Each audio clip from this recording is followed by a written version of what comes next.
আসসালামু আলাইকুম।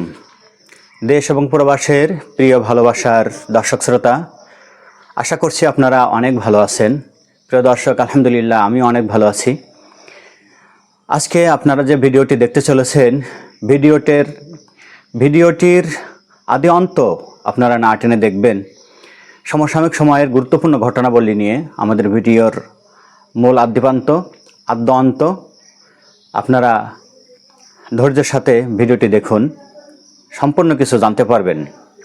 চলুন ভিডিওটি দেখে আসি। এই যে ঘটনাটা ঘটলো, এই ঘটনা কি কোনোভাবে এড়ানো যেত কিনা?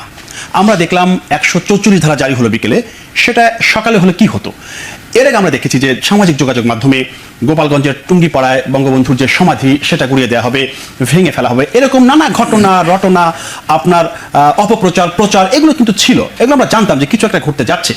তারপরেও দিন শেষে কিন্তু আমরা অফিসিয়ালি 4 জন মানুষকে হারিয়েছি, প্রাণ হারিয়েছেন, অনেকে গুলিবিদ্ধ হয়েছে। তো প্রশ্ন এটাই ছিল যে এটা এড়ানো যেত কিনা? নিশ্চয়ই এটা এড়ানো যেত, এবং যারা এটা এড়াতে পারতো তারা সেটা না করে তারা এটাকে উস্কানি দিয়েছে। কিভাবে উস্কানি দিয়েছে? শান্তিপূর্ণ পদযাত্রার ঘোষণা দিয়েছে একটি দল, সেই দলটি অনিবন্ধিত, তাদের রেজিস্ট্রেশন নাই।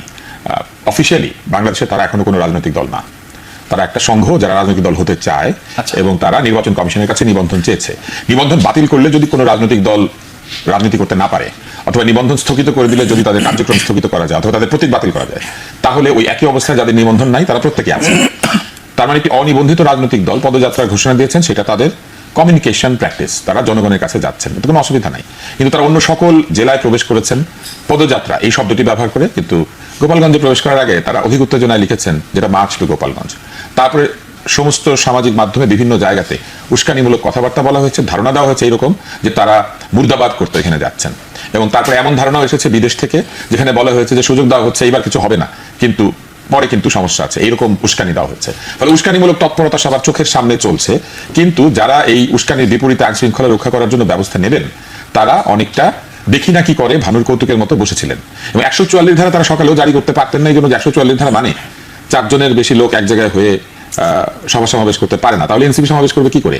তারা আসলে এনসিপিকে সমাবেশ করতে দিতে চেয়েছেন, এবং সেখানে সমাবেশে গিয়ে যে ধরনের বক্তৃতা হয়েছে, বক্তৃতার তো ভিডিও আছে, আপনি যদি বক্তৃতা এমন ভাবে দেন যে বক্তৃতার মধ্যে নিজেদের বক্তব্যের চাইতে বরং অন্যদেরকে সতর্ক করার প্রবণতা থাকে, তাহলে স্বাভাবিকভাবেই এই কথাটা মনে রাখতে হবে যে আপনি যদি একটা পাড়ায় ঢোকেন, সেই পাড়ায় মনে করেন একজন বড় ভাই আছেন, যে বড় ভাইকে সবাই শ্রদ্ধা করে, অন্য পাড়ার লোক ঢুকে সেই বড় ভাইয়ের নামে কিছু বললে সে যাই হোক না কেন পাড়ার লোকজন প্রতিবাদ করে। আর ঢুকেছেন এমন একটা জায়গায় যেখানে বঙ্গবন্ধু শেখ মুজিবুর রহমানের কবর আছে, এবং সেইটাকে ঘিরে নানান ধরনের ধোঁয়াশা তৈরি করা হয়েছে যে তারা কি করবেন, কি করতে পারেন। এরকম একটা অবস্থা তৈরি করলে একটা প্রতিক্রিয়া হওয়ার সম্ভাবনা থাকে। আমার আরেকটা প্রশ্ন আছে, একটা অনিবন্ধিত রাজনৈতিক দলকে প্রতিরক্ষা দেওয়ার জন্য রাষ্ট্রের সমস্ত বাহিনী এক জায়গায় হয়ে যাচ্ছে, এটা কি আসলে সরকারি দল? এটার জন্য টাকা খরচ হয় না? অন্য সব রাজনৈতিক দলকে পাহারা দিবে? কালকে যদি অন্য সব রাজনৈতিক দল যারা অনিবন্ধিত তারা এরকম এই ধরনের পদযাত্রা বা কর্মসূচি ঘোষণা করে, তাদেরকে একইভাবে রাষ্ট্রীয় বাহিনীর প্রতিরক্ষায় তাদেরকে সব জায়গাতে সভা করতে দেওয়া হবে। আজকে ফরিদপুরে তাদেরকে পাহারা দিচ্ছে কেন? ফরিদপুরে কি হয়েছে? শুরু থেকে এত পাহারা কেন? তার মানে কি প্রহরা দিয়ে তাদেরকে জনপ্রিয় করতে হবে? জনগণের পাহারার বদলে তাদের নিরাপত্তা বাহিনী পাহারা দরকার হচ্ছে কেন? আজ আপনার কাছে আমি যেতে চাই একটু, আবুল মোহাম্মদ শহীদ খান, আপনি একটু বলবেন। আপনি দীর্ঘদিন প্রশাসনে কাজ করেছেন, সাবেক সচিব ছিলেন। যেটা বললেন আব্দুল তুষার, যে একটি দল অনিবন্ধিত দল, এখনো নিবন্ধন পাইনি, সেই দলটি পদযাত্রা করছে। সব জেলাতেই পদযাত্রা শব্দটা আমরা দেখেছি, আমরা নিজেরাও রিপোর্ট করেছি, কিন্তু মার্চ টু গোপালগঞ্জ এই জায়গাটায় কোনো জায়গাটা নিয়ে একটা প্রশ্ন উঠেছে আর কি। সেই জায়গায় আপনি একটু বলবেন যে এটা কি আসলে কি মানে উস্কানি ছিল? এখন একটি দল তো যে কোনো জেলায় যে কোনো জায়গায় গিয়ে তাদের সভা সমাবেশ করতে পারে, চাইলেই করতে পারে, কোনো বিধিনিষেধ নেই। গোপালগঞ্জের বেলায় এমনটা হলো কেন? প্রথমত আপনি শান্তিপূর্ণ পদযাত্রাকে যদি মার্চ টু গোপালগঞ্জ বলেন, যেখানে অন্যখানে বলেন নাই, তখন আপনার একটা আবেগ প্রকাশ পায়, বেশি আবেগ, অথবা আপনার একটা অ্যাগ্রেসিভনেস প্রকাশ পায়। এখানে কোনটা প্রকাশ পেল? এখানে অ্যাগ্রেশন, তারা অ্যাগ্রেশন নিয়েছেন, এবং তার মধ্যে সোশ্যাল মিডিয়াতে যে সমস্ত প্রচার প্রচারণা ছিল, এবং বঙ্গবন্ধুর সমাধিস্থল ভেঙে গুড়িয়ে দেওয়া হবে অথবা পরবর্তীতে করা হবে, এবং যে উদ্দেশ্য নিয়ে তারা গেছেন, মুজিববাদের কবর দিতে হবে, একটা বাদের কবর দিতে হবে, এবং স্লোগানগুলো তো আমরা শুনেছি। তারা যতক্ষণ পর্যন্ত বক্তৃতা মঞ্চে ছিলেন তারা কী কী স্লোগান দিয়েছেন, সেখানে তো আমরা স্লোগানগুলো ভিডিও ক্লিপস আছে, এটা সবাই জানে। সুতরাং অ্যাগ্রেশনটা তারা দেখিয়েছেন। তুষারের সাথে আমি একদম একমত যে এই দলটা তো এখন নিবন্ধনই হয়নি। আচ্ছা ঠিক আছে, নিবন্ধন না হলেও একটা সংঘ হিসেবেও আপনি আপনার কথাবার্তা বলতে পারেন, কিন্তু রাষ্ট্রীয় পৃষ্ঠপোষকতায় রাষ্ট্রের পাহারাদারদের পাহারায় আপনি কাজ করবেন, এটা তো হতে পারে না। শুধু তো এটা ঘটে নেই, এখানে প্রিন্স সাহেব আছেন, উনি নিশ্চয়ই বলবেন, ওনার মতামত শুনতে চাইবো। কারণ যখন এই যে আলোচনাটা হচ্ছে প্রধান উপদেষ্টার সাথে, তখন দেখা গেল যে প্রথম দিনে বিএনপি গেল, জামাত গেল, এবং একটি দল তো নাই, সুতরাং নিষিদ্ধ তাদের ডাকার প্রশ্নই আসে না। আর গেল কে, এনসিপি গেল। তো তারা কোন ক্যালিবারে, মানে কি তাদের মধ্যে কি এমন আছে যে তাদেরকে প্রথম দিন এত গুরুত্ব দিয়ে ডাকা হলো? এসব থেকে বোঝা যায়। এবং ডক্টর ইউনূসের ডাইভোর্স ঘোষণা, এবং উনি যখন পদত্যাগ করার একটা গুজব বাজারে আসলো, তখন কারা কারা দৌড়ে গেলেন সব মিলে। এবং এনসিপি যখন আন্দোলন করে, তখন প্রধান উপদেষ্টা একেবারে বাসভবনের কাছে যে দিনের পর দিন বসে থাকলেও কোনো অসুবিধা নাই। জগন্নাথ বিশ্ববিদ্যালয়ের শিক্ষক ছাত্ররা গেলে তাদের লাঠিচার্জ করা হয়, অন্য শিক্ষকরা গেলে, মাদ্রাসা শিক্ষকরা গেলে, প্রাথমিক শিক্ষকরা আন্দোলন করলে, অন্যরা আন্দোলন করলে কি করা হয় আমরা দেখছি। এতে বোঝা যায় যে এই দলটার প্রতি ইউনূস সরকারের, মানে এখন যারা সরকারে আছেন, তাদের একটা পূর্ণ সমর্থন আছে। একটা বিষয় সেটা হচ্ছে যে 5 আগস্ট পূর্ববর্তী বা পরবর্তী যে গোলাগুলি হয়েছে সেই বিষয়ে প্রধান উপদেষ্টা বলেছিলেন যে আর গুলি চলবে না এভাবে। প্রধান উপদেষ্টার আগে তো আমাদের সেনাবাহিনী প্রধান বলেছেন যে সেনাবাহিনী কাউকে গুলি করবে না, এবং প্রধান উপদেষ্টা বলেছিলেন এই গুলি এবং এই মৃত্যুর দায়টা এখন প্রধান উপদেষ্টার। কারণ আমাদের দেশে সরাসরি কথা হচ্ছে যে আমরা সবসময় কাকে দায়ী করেছি? আমরা যখন আইয়ুব খান ছিল, আইয়ুব খানকে দায়ী করেছি। আমরা যখন বঙ্গবন্ধু শেখ মুজিব ছিল, তাকে দায়ী করেছি। জেনারেল জিয়াকে দায়ী করেছি, জেনারেল এরশাদকে দায়ী করেছি, খালেদা জিয়াকে দায়ী করেছি, শেখ হাসিনাকে দায়ী করেছি। তো এখন এই ঘটনার দায়িত্ব পুরোপুরি ইউনূস সাহেবের। এবং এর কেন দায়িত্বটা বেশি? ইউনূস সাহেব শুধু প্রধান উপদেষ্টা নন, প্রধান উপদেষ্টা হিসেবে তো উনি দায়ী, প্রধান হিসাবে। এবং উনি কিন্তু আমাদের প্রতিরক্ষা মন্ত্রণালয়ের দায়িত্বে আছেন। এবং এখানে প্রতিরক্ষা বাহিনীর সদস্যদের আমরা দেখেছি তারা গুলি করেছেন।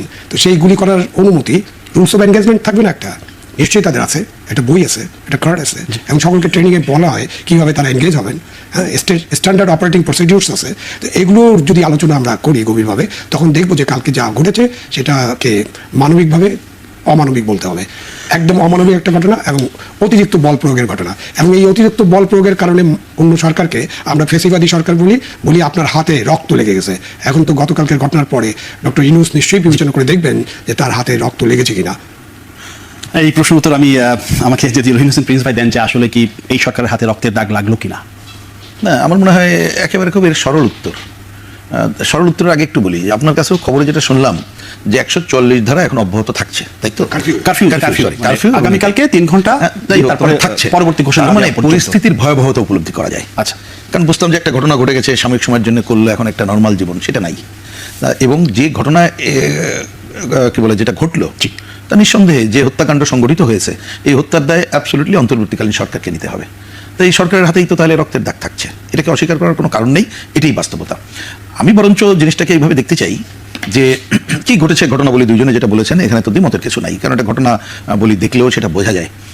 প্রশ্নটা বরঞ্চ এটা খোঁজা দরকার, সরকার কি চান, কি চেয়েছিলেন, এবং ভবিষ্যতে আবার কি চান, চাইবেন। মানে আমি আগেও বলেছি একটা মিনিমাম, যেটা আপনি এখানে মনে করিয়ে দিলেন। আমরা সবাই জানি যে এই সরকার এসে বলেছিল যে না, আর কোনো গুলি করা চলবে না। আমাদের সেনাবাহিনী এর আগে করলেন না, তাই না?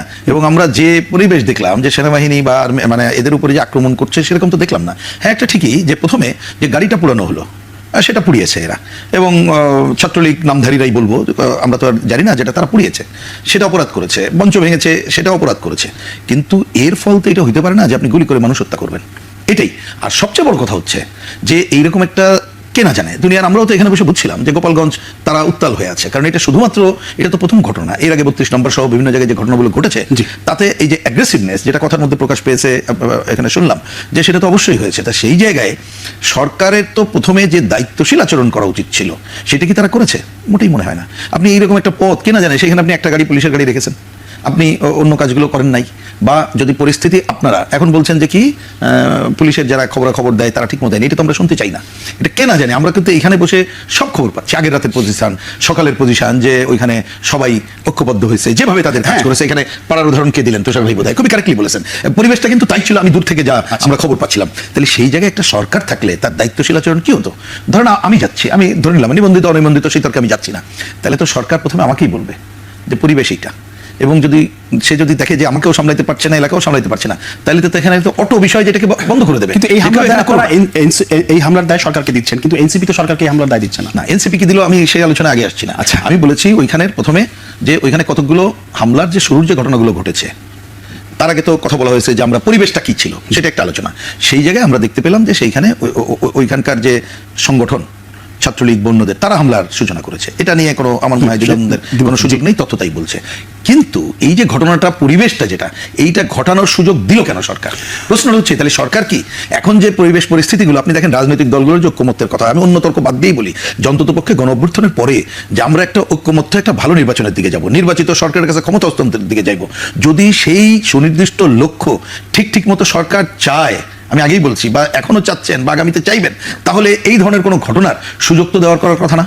সুতরাং সে তো এটা করে দিয়েই আসলে কোথায় নিয়ে যেতে চাই, সেই প্রশ্নটাই এখন বরঞ্চ জনমনে সবচেয়ে বড় প্রশ্ন হিসেবে সামনে আসছে। আমি নির্বাচন একটু কথা বলতে চাই এই পর্বে, একটু ছোট্ট করে একটু জানতে চাই তুষার ভাই আপনার কাছে। সেটা হচ্ছে যে আজকে বিপ্লবী ওয়ার্কার্স পার্টির একটা প্রোগ্রাম ছিল, সেখানে একটা বক্তব্য এরকম এসেছে যে কেন গোপালগঞ্জে গিয়ে মুজিববাদকে কবর দিতে হবে, সেই কথা কি সেখানে গিয়ে আপনাদের বলতে হবে?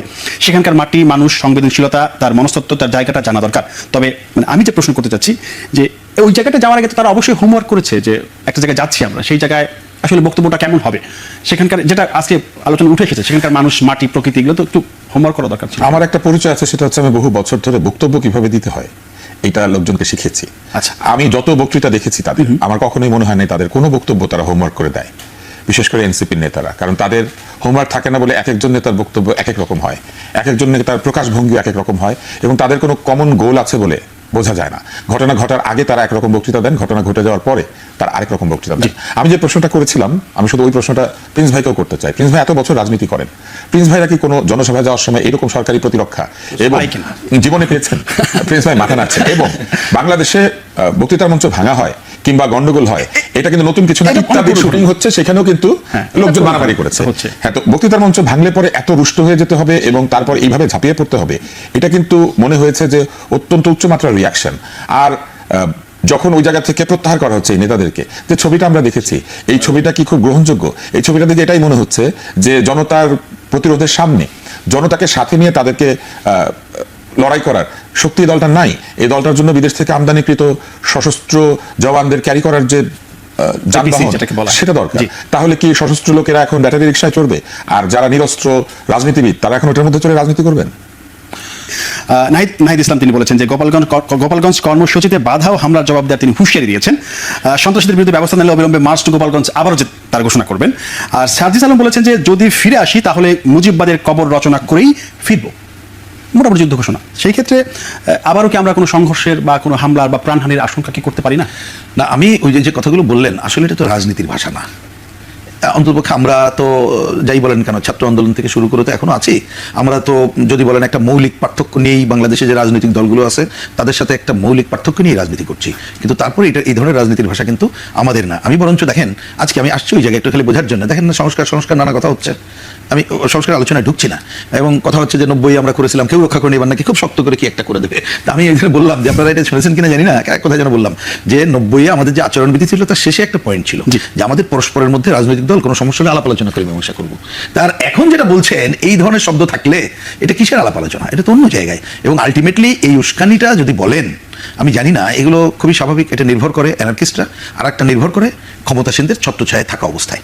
এবং আমি মনে করি যে অন্ততপক্ষে গোপালগঞ্জের ঘটনা, আমি শুধু ওদের কথা বলতে চাই না, পুরো রাজনৈতিক অঙ্গনকে যে শিক্ষা দিল, সেই শিক্ষাটা যদি আমরা না বুঝে আগাতে চাই, এবং সরকারও যদি না বুঝে কি বলবো যে তার যে চলতি যে পদক্ষেপ, তারই তো পার্টিটা দেখা যাচ্ছে। এবং আমি পুরনো ঘটনাগুলিকে রেফার করছি, এবং আমাদের এই যে বিভিন্ন বাহিনী, তাদের যে সক্রিয়তা দেখলাম, કોઈ অন্য সক্রিয়তা তো অন্য জায়গাগুলোতে দেখলাম না আমরা। তাহলে এই ধারা যদি চলতে থাকে, তাহলে আমি যে প্রশ্ন করেছিলাম শুরুতে, আমি নিজেই যে প্রশ্ন তুলেছিলাম যে আলটিমেটলি আমাদেরকে কোথায় এরা নিয়ে যেতে চাই, আমরা কি জনগণ সেইটাকে প্রশ্রয় দেবো, নাকি এখনই যে গণঅভ্যুত্থানের যে প্রধান আকাঙ্ক্ষা, গণতন্ত্রের আকাঙ্ক্ষা, আমি বৈষম্যহীনতার কথা তো আলোচনার মধ্যে নাই, ওটা বাদই দিলাম, সেই জায়গায় না যেয়ে অন্য কাউকে সুযোগ করে দেবো। অন্য কাউকে কথাটা একটু রিপিট করতে হয়, যেটা এখন আলোচনার মধ্যে আমাদের আসছে না, হয়তো বাস্তব কারণে, পরিস্থিতির কারণে, বাস্তব কারণে পরিস্থিতির কারণে, ধরেন এই যে ভূ রাজনৈতিক কারণে এখন বাণিজ্য চুক্তির নামে যে জায়গাগুলো আমাদের এখানে আসছে, এখানে জাতিসংঘ তার মানবাধিকার কাউন্সিল অফিস করার সিদ্ধান্ত এই সরকার নিয়েছে, তার মানে পুরো জিনিসটার ডিজাইনটা কি, আমাদেরকে কোথায় নিয়ে যেতে হয় আমাদের খুঁজে দেখতে হবে। কিন্তু সেই জায়গায় আসবো আমি একটু যেতে চাই আবু আলম শহীদ আপনার কাছে, সেটি হচ্ছে যে আজকে জামাতের পক্ষ থেকে বলা হয়েছে যে স্বরাষ্ট্র উপদেষ্টাকে মিস্টার অসহায়ত্ব বলা হয়েছে, এবং তারা বলেছে দেশ এখন দুটি ভাগে বিভক্ত, একটি হচ্ছে দুর্নীতি চাঁদাবাজের পক্ষে আর একটি সত্যের পক্ষে। কিন্তু আমরা তো দেশকে এভাবে দুভাগে দেখতে চাইনি। 5 আগস্ট পরবর্তীতে আমরা দেশটাকে এক ভাগে দেখতে চেয়েছিলাম, সেই জায়গাটা না থেকে আমরা এখন 2 ভাগ হয়ে যাচ্ছি কেন? না, আমরা যেটা দেখতে চেয়েছিলাম, মানে আপনি বলছেন নাগরিকরা দেখতে চেয়েছিল, বা বাংলাদেশের জনগণের একটা প্রত্যাশা বা স্বপ্ন, একটা আকাঙ্ক্ষা বা একটা লক্ষ্য থেকে তো জনগণ আন্দোলনে অংশগ্রহণ করেছে। এটা তো শুধু ছাত্রদের আন্দোলন ছিল না, বা কোটা বিরোধী আন্দোলন যারা করেছে তাদের আন্দোলন না, শেষ পর্যন্ত আন্দোলনে কিন্তু লক্ষ মানুষের অংশগ্রহণ ছিল, এবং সব মানুষের কিন্তু তাদের স্বপ্ন নিয়ে আন্দোলনে এসেছে। একজন রিক্সাওয়ালা এসেছে, সে যেন 2 বেলা পেট পুড়ে খেতে পারে, এবং তারপরে পুলিশ যেন তার উপরে নির্যাতন না করে, বা কেউ তার কাছে চাঁদাবাজি না করে, একটু চাওয়ালা একই কারণে আসতে পারে। তো সব মিলিয়ে এখন জামাতে ইসলামী যেটা বলার চেষ্টা করছে, এটা তাদের রাজনৈতিক রিটোরিক ভালো, এটা উনি বলতে বলতেই পারেন দেশ দুই ভাগে বিভক্ত।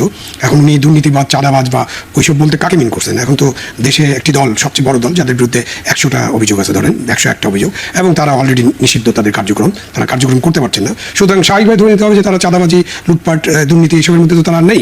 তাহলে কারা আছেন? জামাতে ইসলাম যাদেরকে ইঙ্গিত করে সেটা হলো আরেকটি বৃহৎ দল বিএনপি, তাদের প্রতি তাদের ইঙ্গিত। তো ঠিক আছে, এটা নিয়ে আপনি জনগণের কাছে যান, আমি এটাতে এই রিটোরিকে কোনো অসুবিধা দেখি না। যে আপনি জনগণের কাছে যান, এবং দেশ তো দুই ভাগে না, দেশ তো 50 ভাগে বিভক্ত থাকতে পারে। কারণ আমাদের রাজনৈতিক দলের সংখ্যা যদি 150-200 হয়, তাহলে আমরা 200 ধরনের ওপিনিয়ন দেখতে পারবো, এবং আমাদের তো জোট টোট হবে, তখন তো আমরা 5টা-10টা ওপিনিয়ন দেখতে পারবো। সুতরাং ওপিনিয়ন কিন্তু ডিফার করবে। ওপিনিয়নে ডিফার করার মানে এই না যে আপনাকে আমি কতল করার চেষ্টা করব, নির্মূল করার চেষ্টা করব, কবর দেওয়ার চেষ্টা করব। এই রাজনীতির ইতিহাসে নির্মূল করা, কবর দেওয়া, নিশ্চিহ্ন করা, এগুলো কিন্তু সরকারি সমর্থনে, ওখানে একটা শেপও দিয়ে দিলাম, সরকারি সমর্থনে বা ব্যবস্থাপনায় কোনো রাজনৈতিক দল, সংগঠন বা কোনো গোষ্ঠীকে নির্মূল করার ব্যবস্থা করলে বা নিশ্চিহ্ন করার ব্যবস্থা করলে, নিষিদ্ধ করলে এটা কাজে লাগে না। এটার দায়িত্বটা জনগণের কাছে দিয়ে দেন, কারণ জনগণই এটা সিদ্ধান্ত নেবে। সিদ্ধান্ত নিয়েছে জনগণ, পৃথিবীর বিভিন্ন সময় বিভিন্ন রাজনৈতিক দলের সম্পর্কে সিদ্ধান্ত নিয়েছে। আর বাংলাদেশ তার একটা প্রকৃষ্ট উদাহরণ, যে এই যে 47 সালে যখন দেশ বিভাগ হয়, যখন পাকিস্তান নামের একটা কৃত্রিম রাষ্ট্রের সৃষ্টি হয়েছিল, তখন কিন্তু মুসলিম লীগের মাধ্যমে এটা সৃষ্টি হয়েছিল। মাত্র ভাষা আন্দোলনের মধ্যে দিয়ে 54 সালে মুসলিম লীগ গণ, এবং এখন তো মুসলিম লীগ আপনি খুঁজে পাবেন না, বিশাল বিশাল হ্যাচাক লাইট, টর্চ লাইট দিয়েও পাবেন না। কারণটা কি? মুসলিম লীগ তো কেউ নিষিদ্ধ করে নেই, বাট জনগণ তাদেরকে রিজেক্ট করছে। সুতরাং জিনিসটা জনগণের কাছে দেন, জনগণ ডিসাইড করতে দেন, জনগণ কাকে পছন্দ করবে, কাকে পছন্দ করবে না। জি, আসবে একটু আব্দুল তুষার আপনার কাছে। সেটি হচ্ছে যে প্রিন্স ভাই যেটা বলছিলেন যে রাজনীতির যে শিষ্টাচার সংস্কৃতি, আমরা কি এই যে শিষ্টাচার সংস্কৃতি সেখান থেকে কতটা দূরে চলে আসলাম, বা রাজনীতির পরিবেশ ঠিক কতটা দূষিত হলো? যদি আপনাকে একটু বলি এরকম যে অশ্লীল স্লোগানের রাজনীতি এখন আমরা দেখতে পাচ্ছি। আমি ওই স্লোগানগুলো এখানে বলতে পারবো না, যে স্লোগানগুলো আমরা জানি, সবাই পত্রপত্রিকায় এসেছে বা আমরা শুনেছি। ফলে কি হচ্ছে, মানে এই যে রাজনীতির যে সংস্কৃতির যে একটা শিষ্টাচার বলে একটা ব্যাপার ছিল, সেটা কি হারিয়ে যাচ্ছে? সেটা অনেক আগেই হারিয়ে গিয়েছে। আমাদের বিভিন্ন জায়গাতে যারা নিজেদেরকে ইনফ্লুয়েন্সার বলেন, তাদের মুখের যে ভাষা, সেই ভাষা সর্বজন গ্রাহ্য হওয়ার কথা না, কিন্তু মানুষ তাদেরকে অনেকটা কাল্ট গুরুর জায়গায় বসিয়েছেন এবং সেই ভাষাগুলিকে ব্যবহার করতে শুরু করেছেন। এই অশ্লীলতা। সোহেল তাজ, সাবেক স্বরাষ্ট্র প্রতিমন্ত্রী এবং মুক্তিযুদ্ধের অন্যতম মূল সংগঠক শহীদ তাজউদ্দিন আহমেদের সন্তান। তিনি মাঝে তার বেশ কিছু কর্মকাণ্ডের মধ্য দিয়ে যুব সমাজের মধ্যে একটা প্রভাব বিস্তার করছিলেন। আমরাও বিমোহিত হয়েছিলাম, স্বপ্ন দেখছিলাম, কিন্তু সেই স্বপ্ন ভঙ্গ হয়েছে।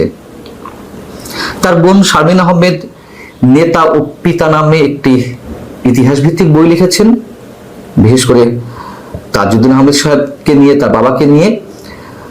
আপনারা অনেকেই পড়েছেন, আমি একাধিকবার পড়েছি, ভালো লেগেছে, তবে কোথাও কোথাও অনেক বেশি দুর্বলতা ছিল। তাজউদ্দিন আহমেদের সন্তানেরা এখন তারা নিজেরাই ভয়ঙ্কর নোংরা ভাবে নিজেদের মুখোশ উন্মোচন করছেন। তারা দুজন ডক্টর মোহাম্মদ ইউনূসের সঙ্গে দেখা করলেন শহীদ তাজউদ্দিন আহমেদের জন্ম শতবার্ষিকী উপলক্ষে আয়োজিত অনুষ্ঠানে আমন্ত্রণ জানালেন। সে বিষয়ে পরে আসছি। তারা কিভাবে তাদের মুখোশ উন্মোচন করছেন তার সর্বশেষ উদাহরণ হচ্ছে সোহেল তাজ তার ভেরিফাইড ফেসবুক পেজে একটি স্ট্যাটাস দিয়েছেন। সেখানে তিনি শেখ হাসিনাকে ডেভিল রানী হিসেবে উল্লেখ করেছেন।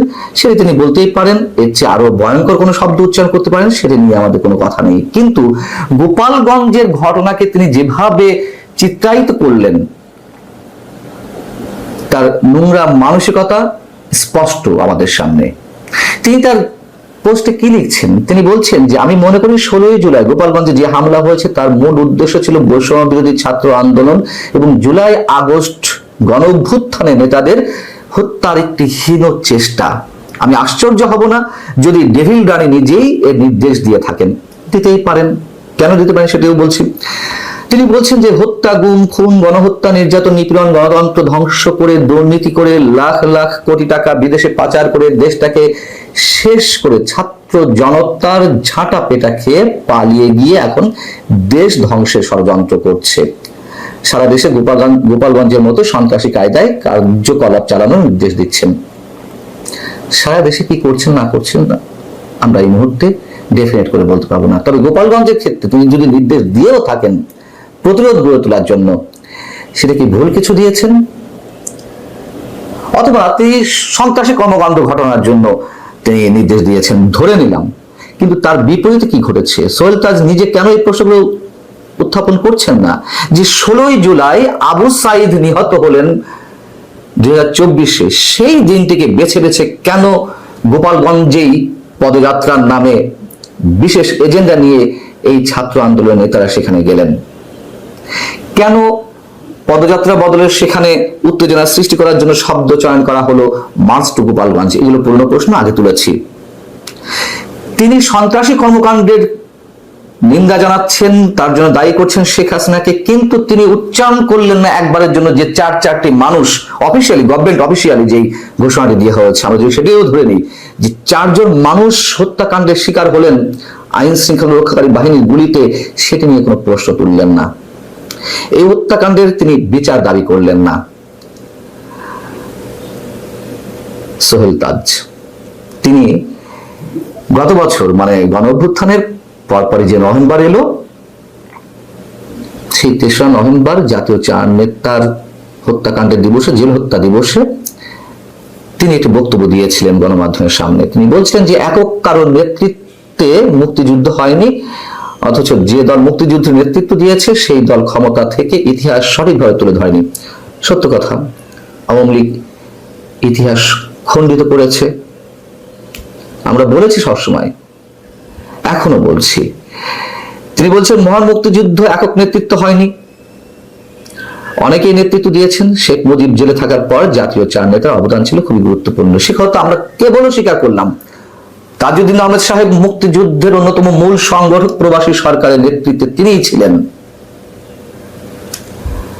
এবং এই কথাগুলো আমরা শেখ হাসিনার সরকারের সময় অসংখ্যবার বলেছি। আমরা বৈষম্যবিরোধী ছাত্র আন্দোলনকে সমর্থন দিয়েছি, কিন্তু এখন সেই বৈষম্যবিরোধী ছাত্র আন্দোলনের নেতারা যা কিছু করছে তার বিরুদ্ধে আবার অনেক কথা স্পষ্টভাবে বলছি, কিন্তু সোহেল তাজ পারছেন না। এখানে এই মুখোশটা স্পষ্ট হয়ে ওঠে আমাদের সামনে। তিনি ওই দিন কি বলছিলেন 2024 3রা নভেম্বর? তিনি বলছেন যেহেতু 10 এপ্রিল 1971 স্বাধীনতার ঘোষণাপত্রের মাধ্যমে গণপ্রজাতন্ত্রী বাংলাদেশের প্রথম সরকার গঠিত হয়, সেহেতু বাংলাদেশের স্বাধীন সার্বভৌম রাষ্ট্র হিসেবে জন্মলাভ করে ওই দিন, তাই এই দিনটিকে প্রজাতন্ত্র দিবস ঘোষণা করতে হবে। আর কি বলছেন? জাতীয় 4 নেতা সহ মহান মুক্তিযুদ্ধের সব বেসামরিক এবং সামরিক সংগঠক, পরিচালক, অমর শহীদ ও বীর মুক্তিযোদ্ধাদের নাম, অবদান ও জীবনী সহ মুক্তিযুদ্ধের সঠিক ও পূর্ণাঙ্গ ইতিহাস যথাযথ ভাবে এবং গুরুত্বের সঙ্গে সর্বস্তরের পাঠ্যপুস্তকে ও সিলেবাসে অন্তর্ভুক্ত করতে হবে। যে ঘোষণাপত্রের স্বীকৃতি চাচ্ছেন, প্রজাতন্ত্র দিবস হিসেবে দাবি জানিয়েছেন ঘোষণার, আরে সেই ঘোষণাপত্রতেই বৈষম্যবিরোধী ছাত্র আন্দোলনের নেতারা একেবারে উড়িয়ে দিতে চাচ্ছে। তারা নতুন সংবিধান রচনা করতে চাচ্ছে, 72-এর সংবিধানকে কবর দিতে চাচ্ছে। সেটা নিয়ে কোনো কথা বলছেন না কেন? আপনি যে দাবি জানিয়েছেন সেটা তো তুলে নিয়ে তারা উড়িয়ে দিতে চাচ্ছে। এবং বলছেন বৈষম্যবিরোধী ছাত্র আন্দোলনের প্রতি আমাদের অকুণ্ঠ সমর্থন ছিল 5 আগস্ট পর্যন্ত, স্পষ্টভাবে বলছি। কিন্তু 10 আগস্ট বা 12 আগস্টের পর থেকেই তাদের মুখোশ আমরা বুঝতে পারছি। পাঠ্যপুস্তকের শহীদদের সঙ্গে সংজ্ঞাই যেখানে বদলে দেওয়া হচ্ছে, মুক্তিযোদ্ধার সংজ্ঞা বদলে দেওয়া হচ্ছে, সেখানে সোহেল তাজ আপনি যে বড় বড় কথা বলছেন, মানে বলেছেন এক সময়, এখন কি টু শব্দটি উচ্চারণ করছেন? মুক্তিযুদ্ধের ইতিহাস যে একেবারে ধুয়ে মুছে শেষ করে ফেলতে চাইছে, একের পর এক মুক্তিযুদ্ধের স্মৃতি ধ্বংস করা হচ্ছে, তার বিরুদ্ধে কোনো কথা বলেছেন? তিনি আরো কি বলছিলেন? তিনি বলেছেন যে 24 আন্দোলন এবং 71-এর মুক্তিযুদ্ধ একই সূত্রে গাথা। সেটি হতেই পারে। মুক্তিযুদ্ধের মূল স্পিরিট ছিল গণতন্ত্র এবং বৈষম্যহীন সমাজ ব্যবস্থা নির্মাণ। সেই স্বপ্নই তো এই ছাত্র আন্দোলনে তারা দেখিয়েছিলেন। তারপর কি হলো? এবং একই সূত্রে গাথা হতে পারে, কিন্তু সেখানে তো রিপ্লেস করতে পারে না মুক্তিযুদ্ধের জায়গায় 24কে। নিশ্চয়ই আমরা এখন আর সেই সমর্থনটি করছি না, বরং তারা 24কে পুঁজি করে ব্যবসা করছে, সাধারণ মানুষের সঙ্গে প্রতারণা করছে। আপনার চোখে সেগুলো বাধে না? সারা দেশে অসামান্য অবদানের জন্য শহীদ বুদ্ধিজীবী থেকে শুরু করে বিজ্ঞানী, গবেষক, এরকম অনেকের নামে সারা দেশে বিভিন্ন স্থাপনা ছিল, সব কিছু উল্টে পাল্টে দেওয়া হচ্ছে, সব ধুয়ে মুছে দেওয়া হচ্ছে। এবং তার ধারাবাহিকতা অনুযায়ী গাজীপুরে শহীদ তাজউদ্দিন আহমেদ সাহেবের নামে একটি শিক্ষা প্রতিষ্ঠান ছিল, সেটির নামও বদলে দেওয়া হতে যাচ্ছিল। তখন তিনি যখন প্রতিবাদ করলেন সোহেল তাজ, তখন সেটি আবার পুনর্বহাল করা হলো। তিনি শুধু তার বাবার স্মৃতিচিহ্ন ধরে রাখার জন্যই যুদ্ধ করছেন। কিন্তু যখন মুক্তিযুদ্ধের অন্যতম সূতিকাগার, মুক্তিযুদ্ধের অন্যতম স্মৃতিবাহী ভবন 32 নম্বর বুলডোজার দিয়ে গড়িয়ে দেওয়া হলো, তখন তো একটু শব্দটি উচ্চারণ করেননি। তিনি আছেন শুধু পিতাকে নিয়ে থাকেন। তাহলে আমরা যে বলছি শেখ হাসিনা মুক্তিযুদ্ধের ইতিহাস খণ্ডিত করেছিল, তিনি বঙ্গবন্ধুকে ঈশ্বরের আসনে বসেছিলেন, আর কোনো কারো কৃতিত্ব তিনি স্বীকার করছিলেন না, তা আপনি কি করছেন? আপনারা কি করছেন? আপনারা আছেন তো শুধুমাত্র আপনার বাবাকে নিয়ে। নিশ্চয় আপনার বাবা শুধু আপনার নিজের সম্পত্তি নয়, আমাদের সবার সম্পত্তি, সবার গর্ব। এই জন্য আমরা এখনো কথা বলছি, আগেও কথা বলেছি। বিডিআর হত্যাকাণ্ড নিয়ে মুখ খুললেন মাত্র কদিন আগে, শেখ হাসিনা সরকারের পতনের পরে। 15 বছর কোথায় ছিলেন? এত বীর পুরুষ আপনি, তখন কেন বিডিআর হত্যাকাণ্ডের আসল রহস্য নিয়ে কথা বলেননি? 15 বছর মুখে কুলুপ এঁটেছিলেন। এখন শহীদ তাজউদ্দিন আহমেদ সাহেব, সাবেক প্রধানমন্ত্রী, যখন মুক্তিযুদ্ধের স্বীকৃতির জন্য, মুক্তিযুদ্ধে সহায়তার জন্য ভারতের তৎকালীন প্রধানমন্ত্রী ইন্দিরা গান্ধীর সঙ্গে দেখা করেছিলেন, ভারতে বসে প্রবাসী সরকার গঠন করেছিলেন, সেই দায়ে যদি এখন শহীদ তাজউদ্দিনকে ভারতের দালাল বলে উচ্চারণ করে। ভালোবাসার দর্শক শ্রোতা, আপনারা আমাদের ভিডিওটি দেখলেন। ভিডিওর মাধ্যমে আমরা আপনাদের মনের খোরাক দিতে চলেছি। আশা করছি কিছুটা হলেও মনকে সান্ত্বনা দিতে পারবেন। বর্তমান সময়ের আলোচিত সমালোচিত যে সংবাদ প্রবাহ, এর মাধ্যমে আমরা আপনাদের যেই আপনাদের মনের অবস্থা আপনারা আল্লাহ তাআলা ভালো জানেন। প্রিয় দর্শক, তো বর্তমানে মানুষ উন্মুখ হয়ে থাকে নতুন নতুন কিছু জানতে। তো আমরা আপনাদের সামনে নতুন নতুন ভিডিও উপস্থাপন করে থাকি। আমাদের ভিডিওগুলো দেখবেন, লাইক করবেন, শেয়ার করবেন। আমাদের চ্যানেলটিতে যদি আপনারা নতুন হয়ে থাকেন তাহলে সাবস্ক্রাইব করবেন। ধন্যবাদ সবাইকে।